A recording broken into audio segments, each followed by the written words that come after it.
ہم لوگ یہ کیوں شرماتے ہیں کہتے ہوئے کہ صاحب یہ اردو کے اندر جو ہے کوئی باہر کا لفظ نہیں دیں گے؟ عجیب سی بات ہے. یہ اردو کا حسن ہے کہ اس میں دنیا کی ہر اچھی خوبصورت زبان کے الفاظ موجود ہیں.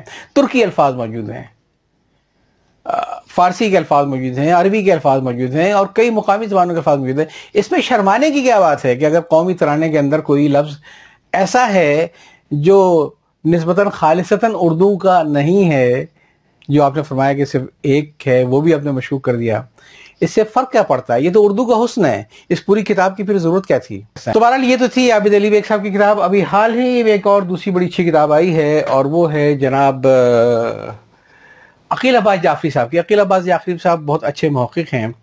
بنیادی طور پہ ان کی یہ کتاب کا یہ پہلا ایڈیشن آیا تھا سن 2010 میں، اور اب 12 سال کے بعد انہوں نے اس میں کچھ اضافے کے ساتھ ایک نیا ایڈیشن لے کر آئے ہیں، اور اس کا نام ہے پاکستان کا قومی ترانہ، کیا ہے حقیقت، کیا ہے افسانہ. عقیل عباس جعفری صاحب نے عربی یا فارسی بھی تو خیر اتنا زور نہیں دیا، لیکن اس پوری کتاب میں جس چیز کو انہوں نے ایلوبریٹ کیا ہے وہ یہ ہے کہ پاکستان کا پہلا ترانہ لکھنے کا اعزاز نہ تو جگن ناتھ آزاد کے پاس تھا نہ کسی اور کے پاس. یہ اعزاز جو تھا یہ ان کے حصے میں آیا ہے، حافظ جلالدین صاحب کے. اچھا، بات بھی وہی ہے کہ قومی نغمہ ہونا ایک الگ چیز ہے، قومی اور ترانہ ہونا بالکل ایک الگ چیز ہے. ہمارا جو قومی ترانہ تھا وہ تو سرکاری طور پہ منظور ہوا 1954 میں جانے کے بعد، جس کو سرکاری طور پہ ہم نے اون کیا. اب مسئلہ کیا ہے؟ مسئلہ وہی ہے جو ان تمام کتابوں میں کیا نظر آتا ہے، وہ یہ کہ یہاں بھی پہلے دھن ایجاد کر لی گئی تھی، بعد میں الفاظ تلاش کیے گئے تھے جو اس پہ فٹ بیٹھتے، جس کے لیے ایک اصطلاح استعمال ہو گئی ہے کہ کفن سل گیا ہے سائز کا مردہ لے کر آ جائیے. اچھا، قومی ترانے کے جہاں تک مسئلہ ہے، اگر آپ قومی ترانوں کے مختلف ممالک کے دیکھیں گے تو اس کے اندر جو زیادہ اہمیت الفاظ سے زیادہ سمجھیے کہ موسیقی کی دھن کی ہوتی ہے. اس کے اندر ایک جوش و ولولہ ہوتا ہے اس موسیقی میں، جیسے کوئی فوجیں مارچ کرتی ہوئی چلی آ رہی ہیں، پیچھے سے بینڈ بجتا ہوا چلا آ رہا ہے. تو ساری توجہ ہمیشہ بالعموم پرانے زمانے کے جو ہمارے شہنشاہیت کے دور سے بھی جو ترانے چلے ہیں وہ یہ ہے جو کہ لوگوں میں، سننے والوں میں ایک جذبہ پیدا کر دیں. تو زیادہ ہمیشہ زور الفاظ کے اوپر نہیں بلکہ موسیقی کی دھن پہ ہوتا ہے، جو مارچ کی شکل میں بجائی جاتی ہے، جس کو بجاتے ہوئے فوجی آگے بڑھتی ہیں، جس کو بجاتے ہوئے بینڈ آگے بڑھتے ہیں. یہاں بھی یہی ہوا تھا کہ کریم چھاگلا صاحب نے دھن تو ترتیب دے لی تھی، مگر اس دھن میں کوئی الفاظ فٹ نہیں بیٹھتے تھے. مقابلہ کروایا گیا، 750 سے زیادہ افراد نے اس میں شرکت کی.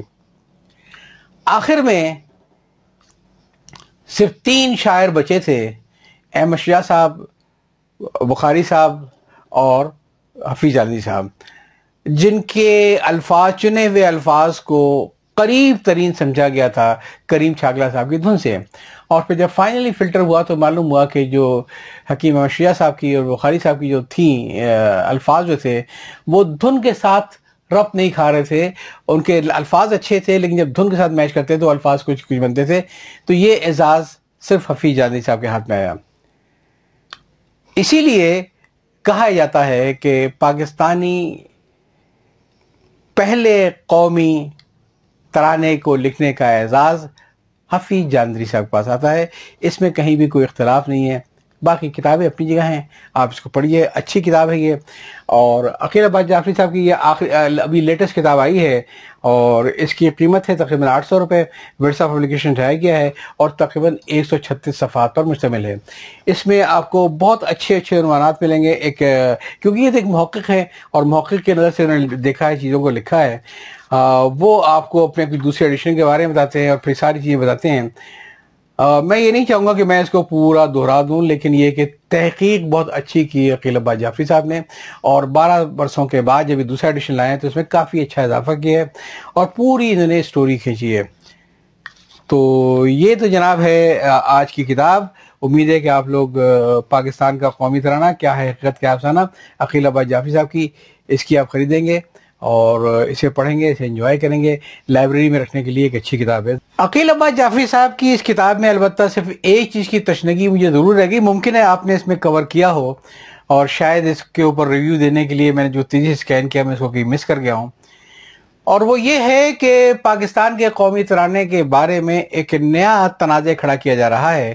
اور وہ تنازع یہ ہے کہ یہ ترانہ ابوالحسن حفیظ جلالدین صاحب کا لکھا ہوا ہی نہیں تھا، طرح سے یہ انہوں نے چوری کیا تھا. میں ایک میسج پڑھتا ہوں، ٹویٹ پڑھتا ہوں، یہ کوئی ڈاکٹر فاریہ ہیں جو لکھا ہے، تھوڑی سی کنٹروورشل بات ہے لیکن بچپن میں بڑوں سے سنا کرتی تھی کہ پاکستان کا ترانہ حفیظ جالندھری نے نہیں لکھا، ان کی باقی شاعری میں بھی ایسا اسٹینڈرڈ نہیں ملتا، ان کی باقی شاعری میں بھی ایسا اسٹینڈرڈ نہیں ملتا۔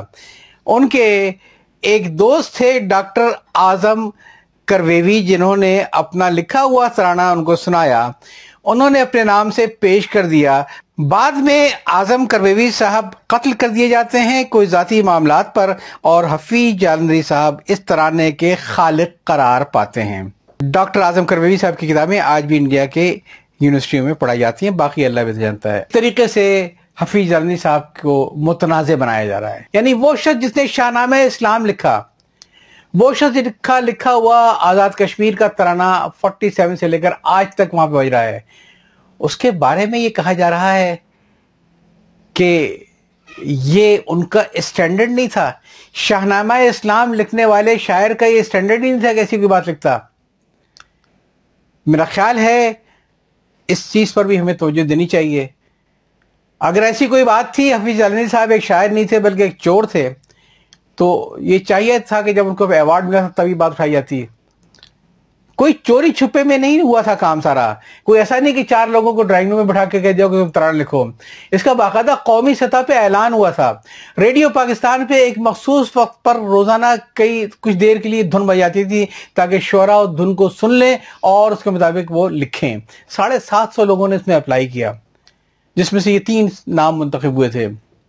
اب آج بیٹھ کر یہ سب باتیں کرنا کہ حفیظ جالندھری پاکستانی قومی ترانے کے خالق نہیں تھے، میرا خیال ہے بڑی زیادتی کی بات ہے، اور عقیل عباس جعفری صاحب جیسے موقع کو چاہیے کہ کبھی وقت نکالیں تو یہ جو الزام لگایا گیا ہے حفیظ جالندھری صاحب پر سرقے کا اور چوری کا، اس کا بھی منہ توڑ جواب دیں۔ تو اس کے ساتھ ہی میں یاد چاہتا ہوں، اللہ حافظ۔